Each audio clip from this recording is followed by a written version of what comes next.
रावण कुबेर दोनों भाई हैं। फिर रावण राक्षस और कुबेर देवता कैसे? पौराणिक कथा के अनुसार पुलत्स्य ऋषि ब्रह्मा के 10 मानस पुत्रों में से एक माने जाते हैं। इनकी गिनती सप्तऋषि और प्रजापति में की जाती है।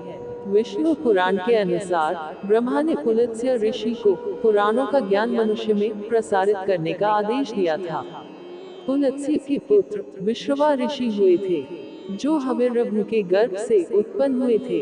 विश्वा ऋषि की एक पत्नी इलबिना से कुबेर और कैशी के गर्भ से रावण, कुंभकर्ण, विभीषण और शूर्पणखा पैदा हुए थे।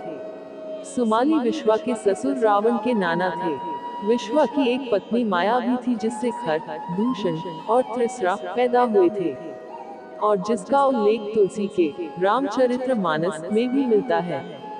दो पौराणिक संदर्भ इसकी स्थिति को स्पष्ट करने के लिए जरूरी है कि एक कथा के अनुसार भगवान विष्णु के दर्शन हेतु सनक, सदन आदि ऋषि बैकुंठ पधारे, परंतु भगवान विष्णु के द्वारपाल जय और विजय ने उन्हें प्रवेश देने से इनकार कर दिया।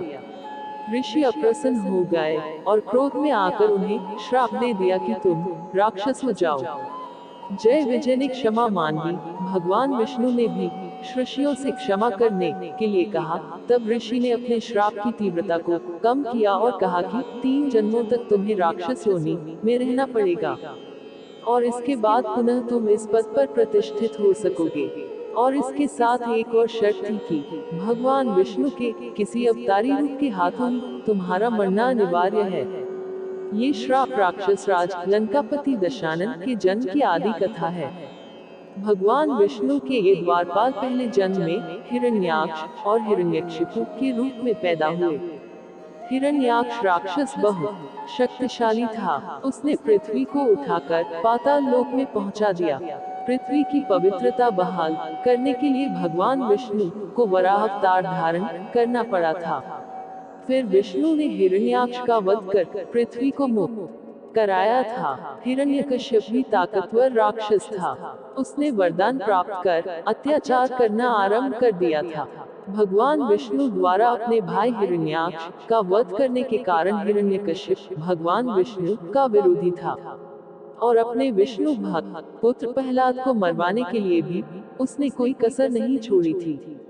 फिर भगवान विष्णु ने नरसिंह अवतार धारण कर हिरण्यकश्यप का वध किया था। खंभे में से नरसिंह भगवान का प्रकट होना ईश्वर शाश्वत सर्वोपरि उपस्थिति का प्रमाण है।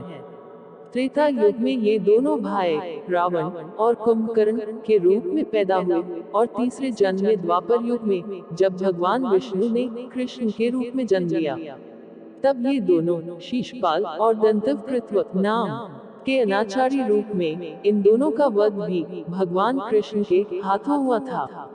त्रेता युग में रावण के अत्याचारों से सर्वत्र त्राही त्राही मची हुई थी। रावण का अत्यंत विकराल रूप था और वह स्वभाव से क्रूर था। उसने सिद्धियां प्राप्त हेतु अनेक वर्षों तक तप किया, और यहाँ तक कि उसने अपने सिर अग्नि में भीट कर दिए। ब्रह्मा ने प्रसन्न होकर रावण को वर दिया कि दैत्य, दानव, यक्ष कोई भी तुम्हें परास्त नहीं कर पाएगा। परंतु इसमें नर और वानर को शामिल नहीं किया गया है।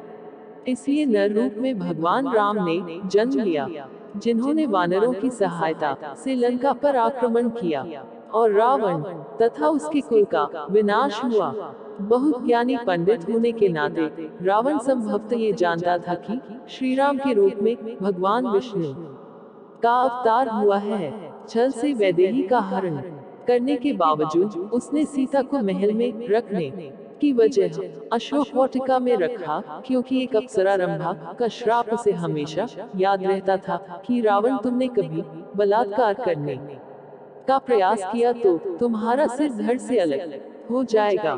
खर, दूषण और त्रिशरा की मृत्यु के बाद रावण को पूरी तरह से अवगत हो गया था कि वे मेरे जैसे बलशाली पुरुष थे, जिन्हें भगवान के अतिरिक्त और कोई नहीं मार सकता। रावण एक विचारक व दार्शनिक पुरुष था। वह अस्वस्थ था कि मर्यादा पुरुषोत्तम राम यदि भगवान है तो उनके हाथों मरकर उनके लोक में जाना उचित होगा, और यदि वे मानव हैं तो उन्हें परास्त कर सांसारिक यश प्राप्त करना भी उचित है।